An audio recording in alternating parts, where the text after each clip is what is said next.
Hello and welcome to another installment of Ask a Grimm. Yeah, this one took a little bit, largely because A, the holidays, and also because I may or may not have been addicted to Vampire Survivors. Really good stuff, by the way. Anyways, so yeah, let's begin. Lorenzo asks, have you ever watched the Megami Tensei animes? Digital Devil Story, Tokyo Revelations, Devil Children, and Devil Survivor? Surprisingly, no, I haven't.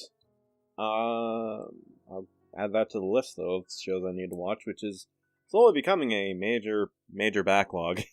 Oops. Nico Safer1 asks, do you plan on playing the other Silent Hill games before the new games come out? And any thoughts on Nitro Rad? I have thought about playing the other Silent Hill games, actually. I think I'm going to be playing through Silent Hill 2 soon.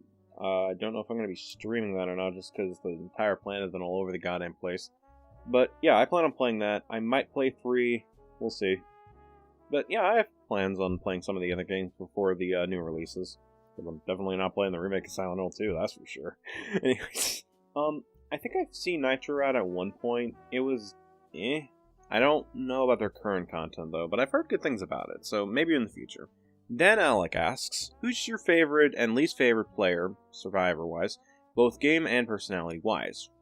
Battle Me David, what would be your main 6? And if you were to reboot the Pokemon anime, what would you do and why? Really good questions. Okay, I'm gonna go with favorite game and personality-wise, and then I'll do least favorite. For gameplay, I would say a tie between Todd and Erica. I think they both played really good games, just in drastically different ways. Todd was much more open and in-your-face about it, I feel, in comparison to Erica, who was more so in the shadows. Both played really good games, I feel, but yeah, I would say a tie between Todd and Erica. What did he say? Personality-wise, probably Tony from, I guess, Winter of the War or Kaguya, doesn't matter, they're kind of the same thing anyways, in terms of personality being infectious. And Marianne. Marianne's personality is absolutely infectious, and she's just a precious bean. Least favorite. I guess this one works both ways, because I hated their game, and their personality was dog shit. Harvey Weinstein, Dan from Island of the Idols. Fuck this guy. And I will probably never find a worst player of Survivor unless somebody pulls a fucking Jimmy Savile on the goddamn cast, which I fucking hope they don't do. So, yeah, there's that. Main 6, that would probably be, off the top of my head, Lucario, Gallade, or Iron Valiant, for those who haven't played Scarlet and Violet. Of course, Mimikyu, Marshadow, so that's 4, Toxapex, and Clefairy. Sorry, Clefable. So I'd probably go with that. Although I might just swap out Clefable for Tinkaton nowadays. We'll see. And as for rebooting the anime, honestly, I'd probably just do what the Gen 9 anime is doing and just have 2 new protagonists going into Paldea and then just doing some crazy stuff in that region. And that's probably it. So yeah, hope that answers your question. Comment Homer Simpson asks, are you aware of what happened between Neko, Koda, and Septipaws, and who do you think is the most overhated commentator? Yeah, I'm aware of what Neko and Septi was going on there, and not a big fan. And honestly, good riddance to Neko leaving, because Jesus fucking Christ, they were a mess. And Septi needs to stop thinking with the penis, because that has just gotten them into numerous problems. As for most overhated, honestly, I think the commentators in the community nowadays kind of have a decent amount of praise and criticism, so I don't feel like they classify as overhated, underhated, overrated, underrated, that kind of stuff. So I'd probably go with that. Ajustice90 asks, so I bought Skull the Hero Slayer the same day this video came out. Have you played the game or meaning to try? And favorite countdown from Quarter Guy, Green Scorpion, and Wombu.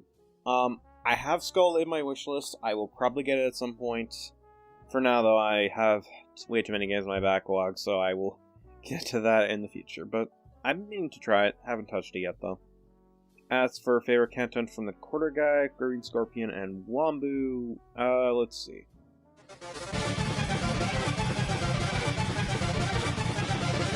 And the final question comes from the Sleepy Commentator. How would you rate the commentaries of 2022 from worst to best? Honestly, while I have seen a few commentaries, most of them have just been either okay. So, I'd say the best, probably the Cloud Palace Presents Love is War, with a close second being Horus's co-op with Keyblade Master. That was some good stuff. Horus! You remember that time we were fighting and we started shooting our semen at each other? Worst commentary, on the other hand, well, let me get into character for this one. So consider this a mini top 5 or whatever the fuck worst commentaries of 2022. These two would be Kurome's response to Space Guru 5, if that's qualified. And the other one, largely because that one just screams what the fuck were we doing. Mad Dog Collector's response to Carl Jost, because holy fuck does that video scream straw manning. But anyways, back to being dead or something. Everything else was just either alright or at worst boring, which was the gay arson video. On the other hand, Love is War by the Clubhouse. Good shit. Anyways, that is all I have for this installment. Thank you all so very much for asking your questions. I really do appreciate it.